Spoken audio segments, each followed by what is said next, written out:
Bonjour aux fidèles téléspectateurs.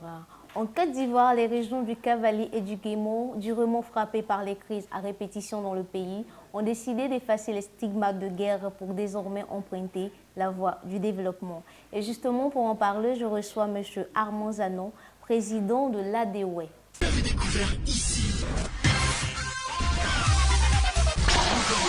Que vous avez découvert Ivoire TV. Bonjour Président, on est très ravis de vous recevoir sur le plateau d'Ivoire TV. Bonjour Madame, je suis aussi ravi d'être là ce matin avec vous. Ok. Vous êtes le président fondateur de l'ADOE. Que signifie ADOE? Bon, d'abord, pour tout commencer, quand même, il faut que je me présente aux téléspectateurs. Okay. Je suis Oué du Guémon et du Cavali. Je précise, à partir du moment où je suis Oué, c'est que je viens des deux régions. Mais principalement, je viens du Cavali, du département de Taï.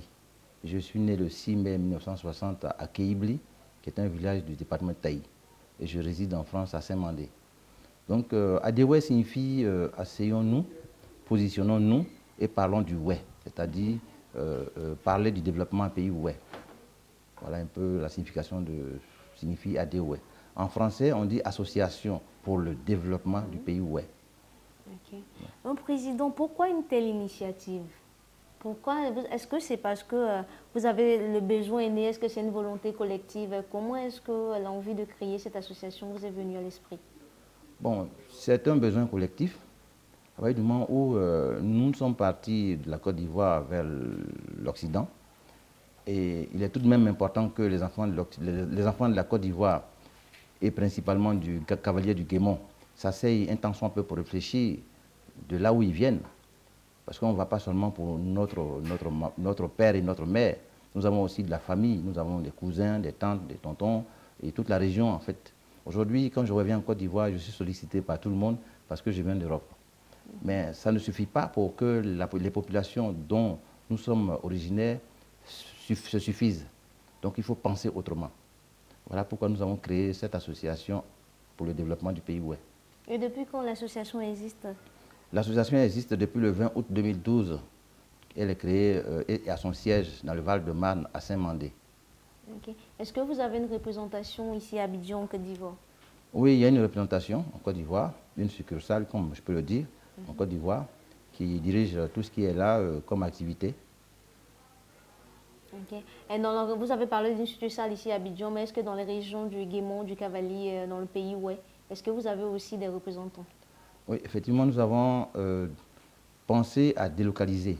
C'est vrai que Abidjan, c'est la plateforme, mais quand on parle du Oué, le Oué se trouve à Abidjan de par son travail, de par sa migration, par rapport aux difficultés d'emploi qui se trouvent dans la zone. Donc, ADOE aujourd'hui est présent dans les 8 départements du Cavalier et du Guémon. C'est-à-dire nous avons un bureau dans chaque département et deux bureaux régionaux qui sont situés les bureaux régionaux sont situés à Diokwe et à Djiglo, qui sont les villes, les capitales de ces deux régions. Donc nous avons décentralisé afin que les informations qui arrivent du bureau exécutif se répercutent sur chaque bureau, jusqu'aux bureaux locaux, c'est-à-dire au bureau des villages. Parce que nous avons installé aussi dans chaque village, dans chaque sous-préfecture, un bureau local. Okay. Vous avez donné une conférence de presse il y a quelques jours où Oui. vous avez dit l'état de providence n'existe plus, aidons l'état de Côte d'Ivoire à nous aider. Qu'est-ce que l'association ADOE veut faire pour pouvoir aider l'état de Côte d'Ivoire? Bonne question.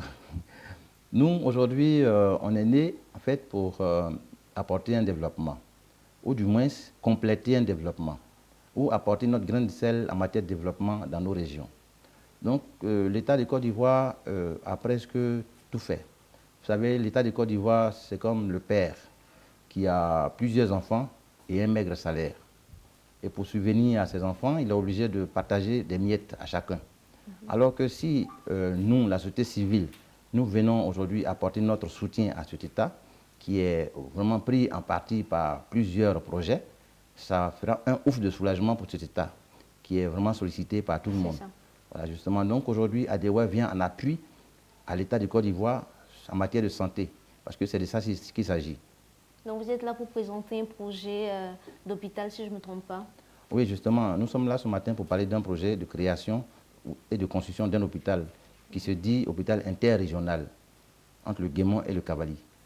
Ma question, donc, quand vous dites entre le Guémont et le Cavali, pourquoi entre le Guémont et le Cavali? Pourquoi pas choisir une région fixe et juste le juste milieu? Pourquoi?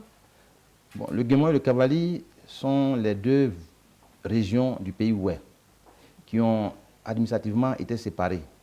Donc, dont le Guémont a une direction, le Cavali a une direction, mais on reste tout de même le même peuple.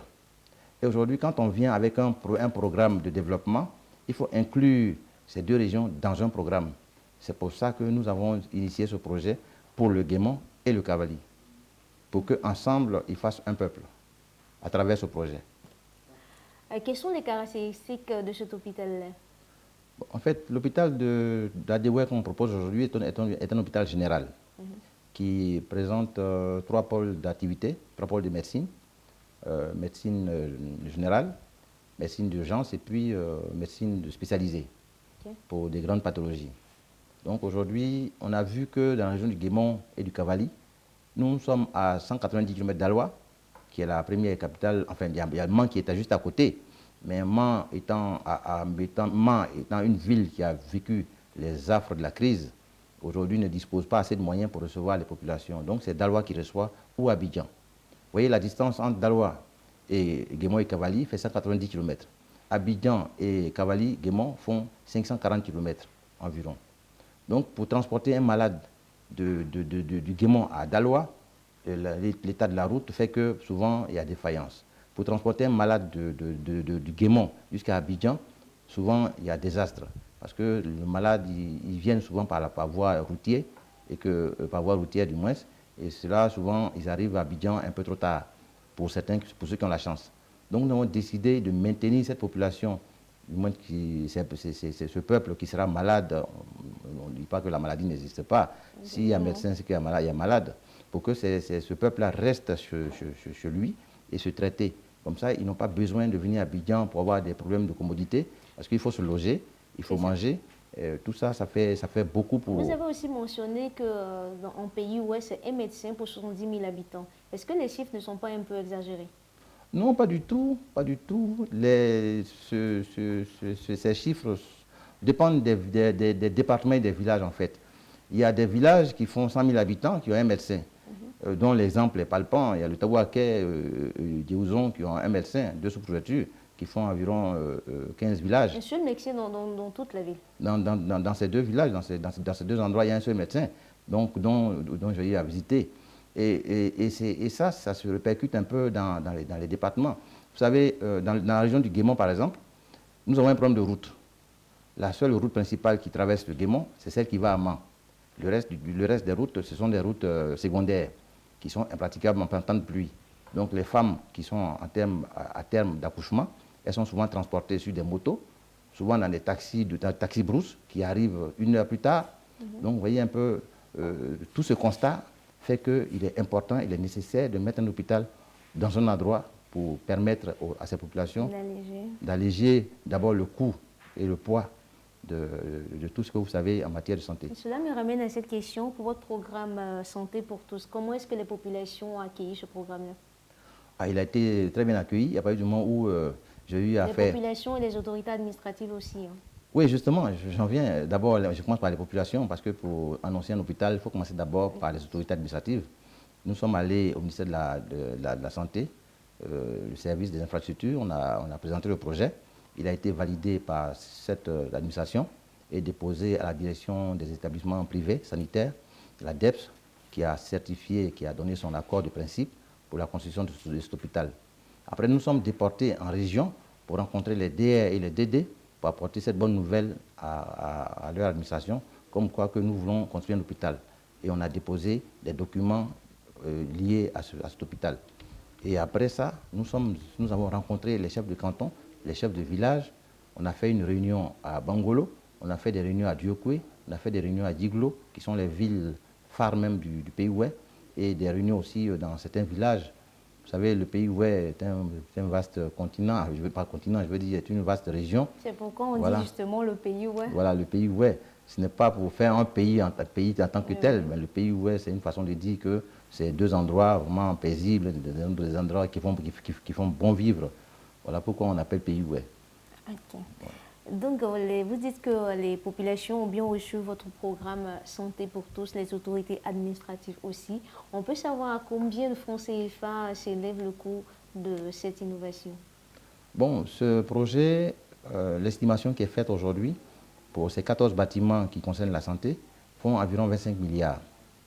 Bon, 25 milliards de francs CFA. 25 milliards de francs CFA. Bon, en euros, je n'ai pas la conversion et en dollars, je ne sais pas. Parce que je suis en Côte d'Ivoire, je parle de francs CFA. Je crois que déjà nos internautes, quand ils entendent 22 milliards, 25 milliards de francs CFA, ils feront la conversion en euros, je suis sûr.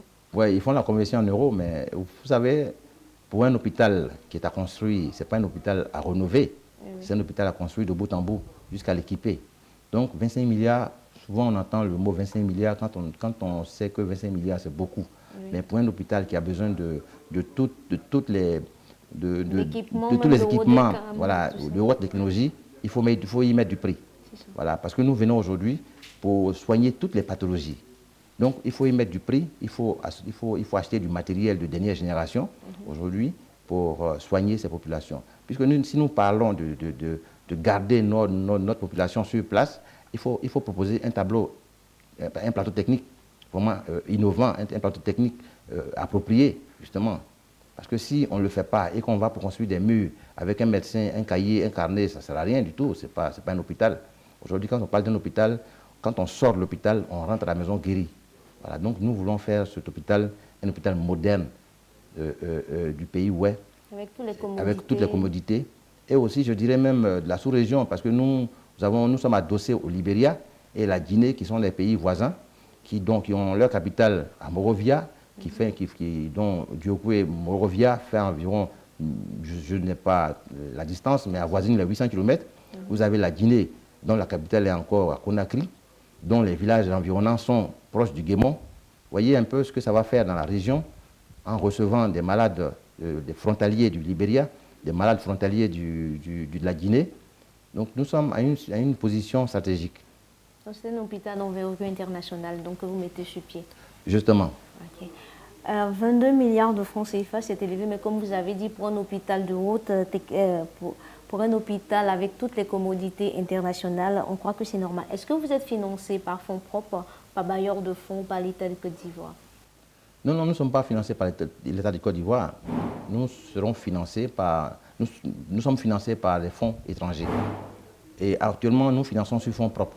Parce que dans toutes les dispositions que nous prenons aujourd'hui, nous travaillons sur fonds propres, nous travaillons sur fonds venant des membres de l'association pour parfaire un tel dossier.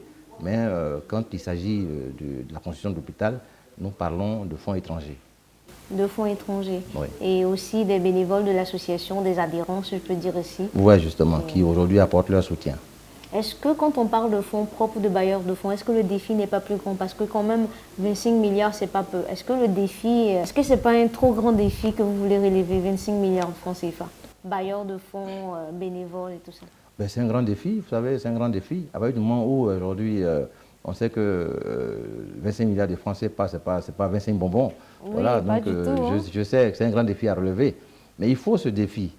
Parce que nous sommes aujourd'hui à une génération importante. Vous savez, vous êtes jeunes, nous aujourd'hui on a la soixantaine, donc nous travaillons pour vous.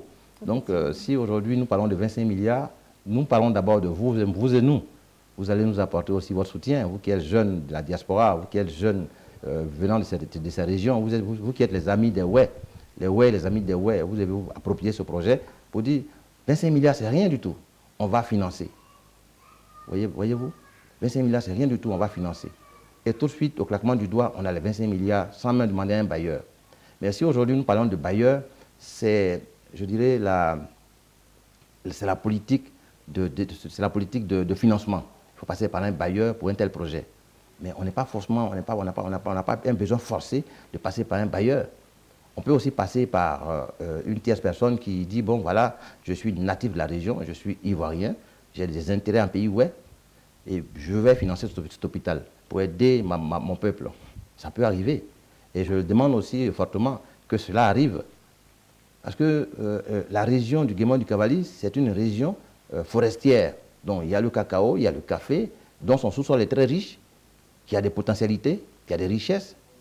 Mais aujourd'hui, compte tenu de plusieurs facteurs, ne sont pas encore exploités ou sont en exploitation, je dirais, dont les retombées ne réagissent pas sur la population. Donc aujourd'hui, il faut que nous, jeunes de ces régions-là, prenions un peu le devant des choses pour aider l'État du Côte d'Ivoire déjà à venir nous aider après. Parce que quand on va finir de construire, on demandera à l'État d'affecter des médecins. Déjà, c'est la contribution de l'État. Elle est très bonne, elle sera la bienvenue. Donc je dis que 25 milliards, ce n'est pas trop. Je dirais même que c'est peu. Surtout que quand j'entends dans votre discours que vous dites que l'État, c'est vous et moi, l'hôpital, ce n'est pas un président, l'État, ce n'est pas une institution, c'est vous et moi, ce sont des populations qui vont se rendre effectivement dans ces centres de santé-là. On a évoqué en amont que même si chaque habitant du Guémont ou chaque habitant du pays ouais, donne un seul sac de ciment, je crois que 25 milliards ne sera plus une question de moyens. Oui, justement, c'est de ça qu'il s'agit. Vous savez, quand on prend les Ivoiriens au niveau national, on prend les ouais au niveau national, c'est vrai, nous ne sommes pas nombreux. On avoisine les 3%, la population ivoirienne, qui fait plus de 25 millions. Mais 3%, ce n'est pas négligeable. Oui. Et quand on va à la diaspora, on peut avoisiner les 800 000, voire plus de 500 000, c'est qui est sûr. On prend les Ivoiriens de la diaspora au niveau de la France, au niveau des États-Unis, on dépasse largement les 500 000. Donc si un tant soit peu, chaque ouais qui vient de ces régions disait que bon voilà, Monsieur le Président, ce projet que vous avez déposé sur la table, c'est notre projet. On vous apporte un sac de ciment qui fait 5 000 francs CFA ici. Ça fait combien en euros? Je ne crois pas, peut-être 6 euros par là. C'est quelque chose. Même ne serait qu'un euro ou un dollar par Ivoirien, je pense que cet hôpital est déjà construit. Est-ce que vous envisagez faire des journées caritatives où les gens vont venir pour faire des dons? Au niveau de la Côte d'Ivoire, nous envisageons de le faire. Nous l'avons déjà fait 1 ou 2 fois à Paris. Bon, Paris, c'est une plateforme internationale qui, des gens ont des préoccupations aussi, je dirais, familiales. On a sollicité des collectivités parisiennes, françaises, pour venir nous aider. Nous sommes sur le processus. Nous sommes invités souvent à des foires d'associations chaque année où nous présentons ces projets à notre commune, à des différentes communes qui sont prêtes à nous aider. Mais comme le déroulement même des choses vient, nous sommes en début même, je dirais même du projet. Parce qu'au départ, c'était information. Bon, aujourd'hui, nous sommes sur un plan d'exécution du projet. Quand vous dites un plan d'exécution de projet, est-ce que le terrain a été déjà acquis? Est-ce que les démarches ont été déjà faites et tout ça? Oui, les démarches au niveau de... D'abord, je remercie la population de Péon qui a bien voulu nous céder une parcelle de 5 hectares et d'autres même sont en train de donner encore d'autres espaces qui feront un total de 8 hectares qu'on n'a pas encore viabilisés parce que les 5 hectares sont déjà viabilisés par une topographie. Nous sommes sur l'ACD et bien d'autres, c'est-à-dire que le permis de construire, le permis de construire, tout ça, nous sommes en train de travailler dessus. Mais déjà, il faut se dire que les villageois de Péon nous ont donné cet espace à titre gratuit. En disant on que, peut déjà dire que le terrain pour l'hôpital est déjà acquis. Et que bon, les documents sont en train d'être faits. On a déjà l'attestation villageoise qui est signée par les villageois, tout ça pour dire, bon voilà, vous êtes nos enfants, vous voulez construire un hôpital, nous vous offrons cette parcelle, c'est notre contribution. Donc déjà, nous attendons la contribution des amis des ouais et des ouais eux-mêmes. Quelle relation entretenez-vous avec les différentes associations ouais? On entretient de bons rapports. Bon, d'abord au niveau européen, je dirais français. Toutes les associations ouais, du Cavalier du Guémont qui sont en France, nous entretenons de très bons rapports. Nous partageons très souvent, quand il s'agit du développement, quand il y a des réunions des AG liés au développement, nous y rendons. Quand nous faisions aussi nos journées qualitatives, on les invite, ils viennent, on partage ensemble. Donc nous entretenons de bons rapports. Fidèles téléspectateurs, pour tous ceux qui nous prennent en marche, nous sommes avec Armand Zaon, président fondateur de l'association ADWay. Président, je crois qu'on a fait le tour de la question, on a développé ce programme Santé pour tous. On veut évoquer notre volet, surtout celui de la diaspora. Aujourd'hui, on a l'impression que ceux qui sont la diaspora ivoirienne, ce sont des vendeurs d'illusions, des gens qui viennent, qui nous donnent des projets et ces projets ne s'accomplissent pas. Qu'est-ce qui différencie le vôtre de tous les projets qu'on a déjà reçus? Oh, je dirais pas que... Bon, c'est une très bonne question. À partir du moment où très souvent on est pris en partie ici comme des vendeurs d'illusions, ben, ce qui différencie, c'est la volonté. La volonté de faire quelque chose. Cette volonté, on l'a depuis qu'on a proposé cet hôpital à la région. Plusieurs voyages ont été effectués depuis Paris. Quand on vend des illusions, on vient une seule fois, rencontrer la population, on disparaît. Ben, je suis à mon, je sais pas, depuis 2012-2014, je suis à mon 10e voyage. Chaque année, c'est 2 fois dans l'année. Donc, vous voyez, payer 2 billets d'avion dans l'année, venir à Abidjan vendre des illusions, donnez-moi combien de personnes qui peuvent le faire. Oui, il n'y en a pas beaucoup. Hein, il y en a Voilà. pas beaucoup. On dit, il y a un adage qui dit, il faut mentir pour traverser le village, mais non pas mentir pour rester au village. Je suis du Cavali. Je ne vais pas mentir au Guémonais pour aller à Diglo, d'où je viens. Ou je ne vais pas mentir à Diglo pour venir dans le Guémon. Voyez-vous, donc aujourd'hui, ces villageois dont on parle aujourd'hui ont souffert des affres de la guerre, la crise ivoirienne qui a secoué toute la Côte d'Ivoire. Nous ne venons pas aujourd'hui vendre des illusions. Dire aux villageois, on va vous construire un hôpital, ils seront très contents. Oui, parce que les populations étaient assez meurtries par les crises répétées de ce pays. Donc... Voilà, le traumatisme laissé par ces crises aujourd'hui a besoin d'être traité. D'être traité normalement pour que, bon, voilà, ces populations puissent vivre décemment. Aujourd'hui, il y a des décès en cascade, ce sont les dégâts collatéraux de la crise. Ce n'est pas comme la crise elle-même, elle continue toujours. Mais des personnes qui ont vécu la crise, qui ont vécu des atrocités aujourd'hui, sont là. Bon, voilà, les psychologues, normalement, devaient les prendre en charge pour les traiter, comprendre au moins, bon, voilà, cette personne qui a vu des personnes être exécutées, son approche aujourd'hui avec moi qui n'ai pas vécu la situation, c'est pas pareil. Donc, ça a développé d'autres maladies cardiovasculaires, pour l'hypertension. Donc, il y a plein de pathologies qui sont laissées par la crise. Des maladies transmissibles, parce que quand on parle d'une crise assez profonde, il y a quand même des maladies qui sont liées à la crise qu'on doit traiter. Donc, d'où l'importance de l'hôpital. ADEWA est une association apolitique. Est-ce à dire que dans les années à venir, vous allez peut-être basculer en politique? Non, pas du tout, pas du tout, pas du tout. C'est une association politique, mais de temps en temps, nous essayons de rebondir un peu sur les questions politiques, mais cela n'est pas dit que nous sommes politiques. La politique politicienne, nous ne la faisons pas et nous ne la ferons pas. Vous savez, la société civile est l'essence même des politiques. Nous réfléchissons projets et ces projets, nous les mettons sur la table pour attirer l'attention des collectivités qui sont des acteurs de développement, qui peuvent les récupérer aussi pour en faire un projet. Donc voilà un peu, nous sommes l'essence des politiques, mais nous ne sommes pas là pour faire de la politique politicienne. Donc nous avons une politique de développement à mener pour sortir de ces régions du gouffre dans lequel elles sont.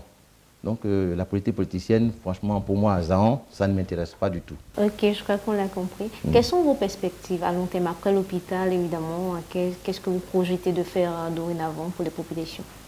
Bon, nous avons un programme de développement qui a 4 projets en son sein. Nous avons la santé, donc on commence par l'hôpital. Nous avons un programme de développement qu'on appelle, un programme d'agricole qu'on appelle projet agropastoral, qu'on a dénommé PAPA, projet agropastoral ADEWA, qui consiste à mettre en place un financement pour faire de la culture, des cultures maraîchères. Parce qu'aujourd'hui, vous savez, le marché ivoirien, il dépend que du sud. Toutes les cultures maraîchères viennent du sud pour alimenter la zone d'Abidjan. Et la zone d'Abidjan, vu la démographie, vu le nombre d'habitants, ne suffit plus. Donc il faut créer un autre espace de culture maraîchère. Donc la zone de l'Ouest est propice. Donc nous allons mettre en place un marché commun pour ces cultures-là, c'est-à-dire donner des moyens aux paysans, produits que nous allons racheter pour revendre sur le marché national et international. Cela va permettre aussi à ces populations d'avoir des moyens pour se faire soigner. Parce que ces populations ont des moyens. C'est un projet d'autonomisation des populations. Voilà, justement. C'est pour qu'ils puissent se prendre en charge. Voilà, justement. C'est pour que ces populations puissent se prendre en charge. Quand on parle de culture de rente, le cacao, il produit une fois dans l'année. Donc, ils sont limités en matière de finances. Okay. Donc, il faut proposer quelque chose aujourd'hui qui puisse vraiment amener ces populations à se prendre en charge, à s'autofinancer. Et puis, demain, quand tout sera bien développé, on pourra reverser des pourcentages à ces populations ou bien construire des promotions immobilières pour certains qui n'ont pas de logement. On peut dire, bon voilà, tel village aujourd'hui a fait un bénéfice de temps. Nous avons fait un bénéfice de temps. Donc nous pouvons construire 10 logements dans tel village. Donc le plus grand producteur de ce village aura par exemple un logement de 2-3 chambres salon. Cela permettra Monsieur aux gens. Armand, je crois qu'on vous aura très prochainement pour développer ce projet agropastoral-là. Oui, Malheureusement, les bonnes choses ont toujours une fin. tout à fait. Quel est votre mot de fin? Quel est l'appel que vous voulez lancer à la population du peuple Oué qui vous suit en ce moment? Bon, je voudrais sincèrement vous dire merci déjà pour nous avoir donné ce plateau, pour nous permettre aujourd'hui de parler de ce projet. Vous savez, la communication, c'est la voix des sans-voix. Puisque ce plateau va permettre à ceux qui sont aux États-Unis, au Canada, dans les pays d'Europe, même en Côte d'Ivoire, de comprendre que ADWAY n'est pas une association vendeuse d'illusions. Nous avons un projet qu'on a initié pour aider l'État de Côte d'Ivoire à nous aider aussi. Parce qu'en aidant l'État de Côte d'Ivoire, nous nous aidons nous-mêmes. Donc, moi, je lance un appel que ADWAY lance un appel à ses frères, à ces associations consoeurs, de venir aider pour ce projet, afin qu'ils voient le jour. Parce que, vous savez, c'est un projet de développement. C'est vrai, la dernière fois, une question m'a été posée à la conférence de presse, comme quoi que vous n'avez pas peur des crapauds, des serpents. Oui, justement. Pour éviter ces crapauds et ces serpents, si on est solide autour du projet, je pense que nous pouvons éviter ces crapauds et ces serpents. Donc, je lance un appel à ce que ceux qui ont appris aujourd'hui que ADWAY porte un projet peuvent nous approcher pour mieux comprendre le projet, peuvent nous apporter leur soutien, qu'il soit matériel et financier, pour que ce projet aboutisse. Comme je l'ai dit tantôt en amont, nous sommes plus d'1 million. Si chacun apportait un sac de ciment à l'ADWAY, aujourd'hui, cet hôpital est construit en 6 mois. Nous avons des sociétés qui construisent très vite des bâtiments solides et qui vont, normalement, si nous commençons en fin d'année 2019, en 2021, l'hôpital ouvre les portes. Okay. Voilà, sur 3 ans, on a fini de construire et équiper. Je crois qu'on a oublié aussi de mentionner qu'avec l'hôpital, il y a des logements sociaux pour les médecins. Oui, justement, nous avons prévu dans le village de Baé, qui est un village voisin à 3 km, un site de 12 hectares pour construire environ 100 logements pour les médecins et les personnes soignantes et non soignants, avec des commodités qui permettront quand même aux travailleurs d'être à l'aise, d'avoir une vie décente dans un village où il n'y a pas de structure appropriée. Donc l'appel est lancé aux amis des Oué, aux Oué eux-mêmes d'abord, de s'impliquer pour ce projet. Vous savez, comme on le dit chez nous, c'est une seule personne qui tue l'éléphant pour que tout le monde mange. Oui. Ça, c'est ce qu'on disait dans le temps. Mais aujourd'hui, l'éléphant, pour l'avoir, d'abord, il est rare, il est interdit de le tuer. Donc, pour aller le chercher, il faudrait que chacun, l'un achète la balle, l'autre achète le fusil, l'autre fasse la démarche pour le localiser et l'abattre. Donc, ça veut dire que c'est un projet d'ensemble. C'est avec toutes les forces vives du Guémon et du Cavali que nous pouvons mettre en place cet hôpital. Je crois que les populations du Guémon, du Cavali, du pays Oué ont compris le message. Je crois qu'ils répondront favorablement à l'appel. Merci beaucoup, Président. On a eu beaucoup de plaisir à vous recevoir sur le plateau. Je crois qu'on vous recevra très prochainement pour parler du projet agropastoral. Je vous en prie. Je vous remercie beaucoup. Je remercie Ivoire TV, je remercie Afrique Média pour ce plateau, pour permettre aux gens de connaître l'association. Merci beaucoup. Merci. Et à très bientôt sur ce plateau. Merci. L'état de providence n'existe plus, aidons l'État à nous aider. Telle est la citation qui me vient à l'esprit. Fidèles téléspectateurs, nous étions avec le président fondateur de l'ADWAY, M. Armand Zaon. Pour tous ceux qui aimeraient entrer en contact avec eux pour aider l'association, appelez au numéro qui s'affiche au bas de votre écran. J'ai été très heureuse de vous présenter cette émission. À très bientôt pour un prochain numéro. D'ici là, portez-vous bien. Vous avez découvert ici. Que vous avez découvert Ivoire TV.